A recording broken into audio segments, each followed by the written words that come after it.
/hour as this line continues to slide off to the east, and it is doing so quickly. Each individual location can go into bad weather for maybe 20 to 30 minutes at a time, and then we'll see stratiform rain behind that and breeze conditions. Once this line passes by you, your severe threat is over for the day. But this severe threat is the back end.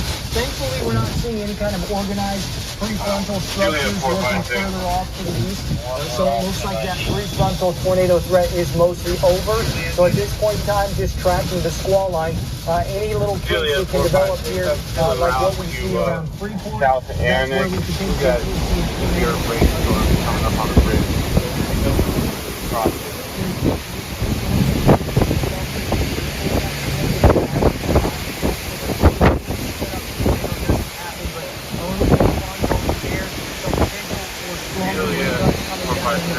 Area, the Freeport area. Eventually, this is moving toward the Bruce.